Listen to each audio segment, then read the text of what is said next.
Hello guys, welcome to Global Happenings today. Happy New Year. Welcome to 2020. Alright, we have a trending news here for you, and the headline of the news reads, Ndigbo can no longer belong to a country whose constitution is imposed on Ohanaeze cries out.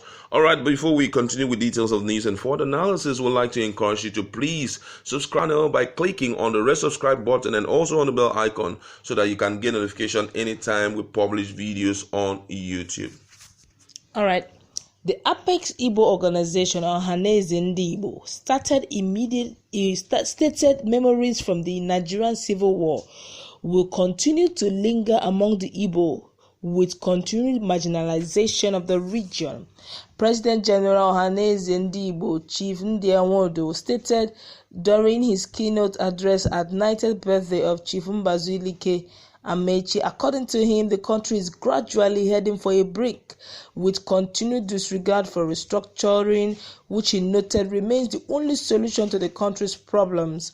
The Ohanaeze president stated that the continued marginalization has made the Igbo nation feel isolated in the Nigerian setup, saying the region is running out of patience. He said, I have argued elsewhere that our present constitution is an imposition by a group of military officers without any democratic credentials or mandate.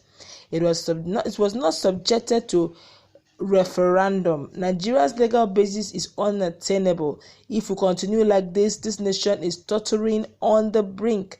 We need a national conference. We cannot exist by force. Speaking for Ndigbo, our patience is running out.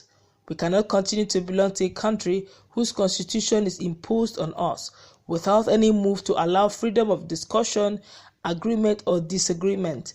The circumstances that led to the Nigerian Civil War are once more being allowed to fester. Every Nigerian patriot must speak up and help to seek a peaceful solution. So long as foreigners are daily entering our country to swell the number of a particular ethnic group, so long as the leadership of the vital armed services are in the exclusive control of one section of the country, so long will a threat be imposed to the peace of our country.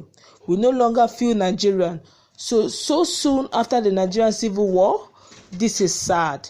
We are continuously reminded that there was a victor and a vanquished. By implication, we are reminded of Biafra. So long as Nigeria marginalizes the Igbo, so long will Biafra remain in the consciousness of Ndigbo. Biafra is an unforgettable experience. Biafra is virtual state, easily recalled when Nigeria visits us with the pangs of hatred, despise, and marginalization. No federal republic in the world runs a unitary government. Ours cannot be an exemption. The only way we can let our past leaders rest peacefully is by returning to the agreement they entered into in Lancaster House and all other constitutional conferences they held. 12 for the First Republic. No reason why it cannot work now. Each region takes care of its own area, controlling their God-given resources and donating agreed powers, obligations to a loose federal government that runs external relations, defense, customs, and other common functions. Nigeria will be more peaceful and prosperous. This will be a sure way to ensure that the labors of our heroes past shall not be in vain. All right, thank you very much. The issue of Biafra, still talking about marginalization, has been overheard by the leadership, has been overheard by Buhari's administration, and I think it's one issue that must be reconsidered, tracing it back to some of the national conferences and then we have had, and also gatherings for constitutional amendment that we've had. Nigeria is known to be not a unitary government but a federal government, which therefore means that there is no autonomy in power, which also means that power is meant to be shared to the regions, to the state, for them to develop themselves. But that's not what we are seeing, though it seems that we have three tiers of government: the federal government, the state government, and also the local government. But yet power seems to be more on the center central, which is kind of affecting developmental stride in the state level and also in the local government level. And I think that's where the Ohanaeze Ndigbos are really coming from. They are tired of marginalization. And what really triggers the fact that there was war in their mind, or what makes that memory of war to continually ring in their heart, is because of marginalization.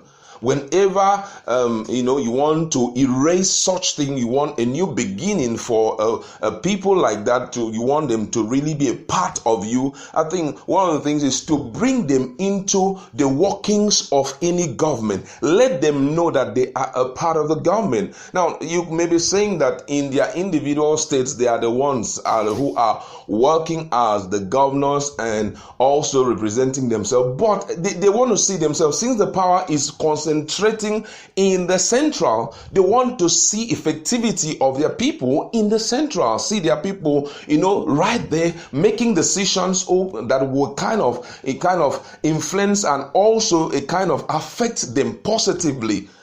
We believe that the war that took place many years ago, 1967 and all the likes, and 1966 down, there was war, civil war between Nigeria and Biafra. We believe that war, there was no vanquish and there was no victor. So if there was no vanquish, there was no victor, it therefore means we need to work as a people. There need to be no room for marginalization. When you marginalize the people who were involved in that war, it's a clear indication that they were the vanquished. They were the people that were defeated in the war. As such, they announced like second-class citizens. And immediately you treat them like second-class citizens, it leaves those impressions in their mind. Every day they are like, when will we, come back again? To them it's like they retreated, and they suffer defeat. And that is why they are in the position they are now. So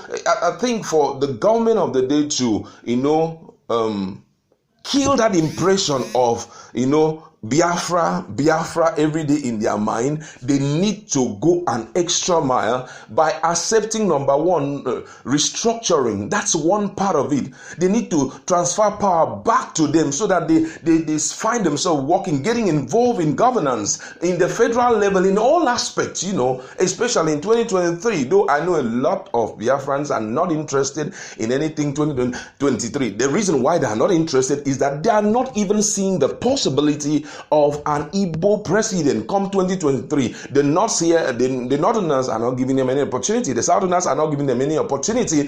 And even the key political parties who are, like the ruling party and the opposition party, already right now they have people at their apex who are going to be, posting for presidency for them. The Igbos are not even being considered. The Southwest are really hammering that they need to have another opportunity of being the president. So now the question is, how about the Southeasterners? Now that you're not putting us in the picture, all what they are saying, hey, since you're not putting us in the picture, we are tired of being still part of what we may call slavery. We want to opt out and all of that. I think that there need to be a room for people to come together. I think even the current president can help out in this situation by, trying to see how he can weigh this guy into the mind of the ruling party and even other parties, give them an opportunity for at least at one time for them to be a president. Don't forget that the Igbos are one of the majority, ethnic group. Yeah, we are not trying to underestimate any other ethnic group, but before now we had known that whenever you talk about Nigeria as a country, you're first of all mentioning the Hausas, the Yorubas, and then the Igbos. So the question is, where are the Igbos? We've seen democracy, the second tier of democracy from 1999 till date. About we are hitting 21 years now, and we've not seen any Southeasterner being the president. This is boiling their heart, and the Ndigbos are saying we are quitting at this point. We are not ready to listen to anybody. And if they join forces with the likes of Nnamdi Kanu, who has always been fighting for the realization of the sovereignty of the Biafran, it's going to be a serious war for us.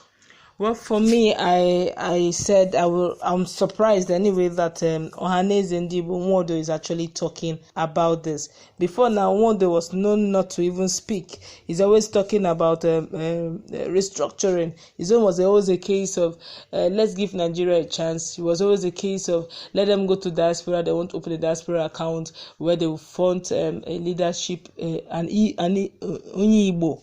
Yeah, an Igbo 2023 president.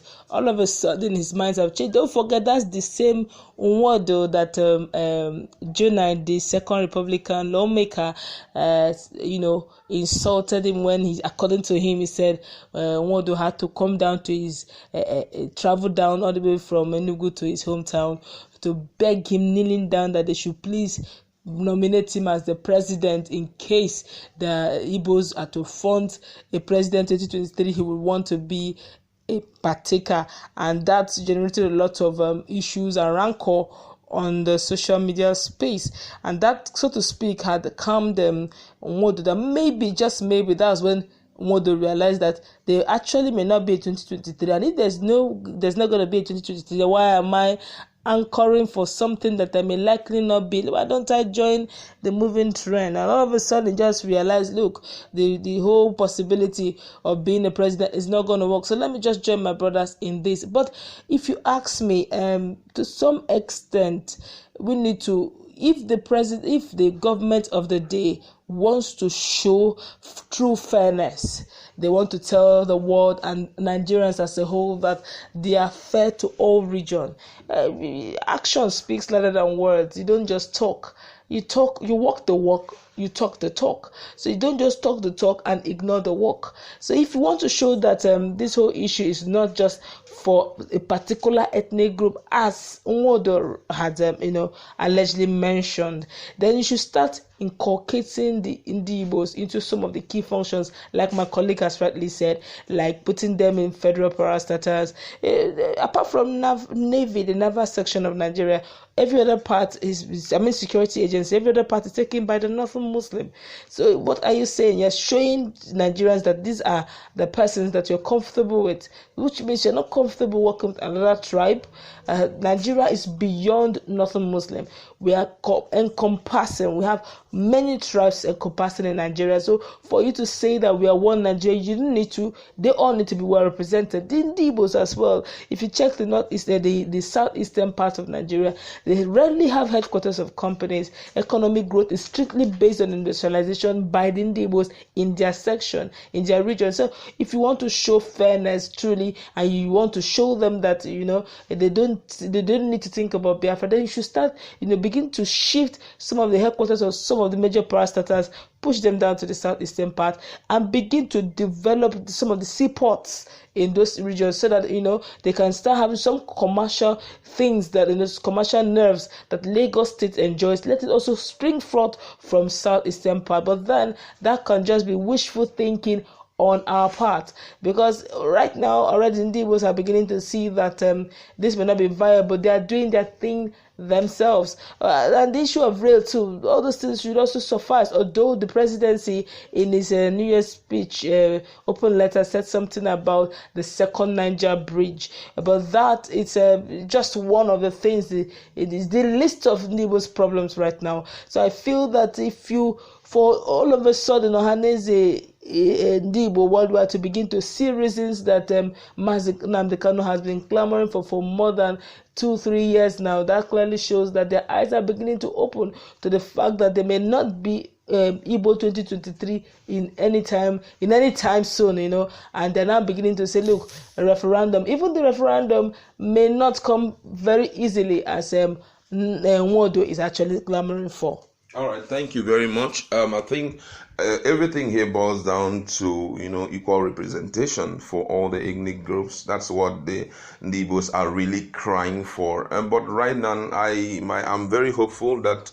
this whole thing will work out. I'm talking about presidency come 2023, that at least the Igbos will be considered, because if they are not being considered, I believe that it may turn out to be exactly just like this guy has said. I'm talking about Mazi Nnamdi Kanu. Don't forget that they are not resting right now. They are pursuing with the last string they have to see that at least before it comes to May 2020. May 30th. Okay, May 30th, that Biafra will be a reality. And for the Ndigbos now to wake up and have a U-turn, they are now moving towards the MNK's vision of indigenous people of Biafra. It therefore means when they keep on teaming up their support and using the contacts that they have, because I believe that the likes of Nia Nwodu and other people who are part of the Ndigbos, they also have important contacts out there. If they make use of it, who knows what will become the case of Nigeria before the end of 2020. Let's see how this can be correct. The equal representation is overly important in all the facets of Nigeria, whether it is in the military, whether it is in an appointment, whether it is in any facet. Let there be equal representation, and also let these guys not be marginalized, because it will keep awake that thought that we were defeated in the war, and that is why we are suffering what we are suffering. That's where we're going to wrap it up. Please go to our comment section. Let us interact. What's your position on this issue? Do you think that the Ohanaeze and Ndigbos have made up their mind to join MNK in the post?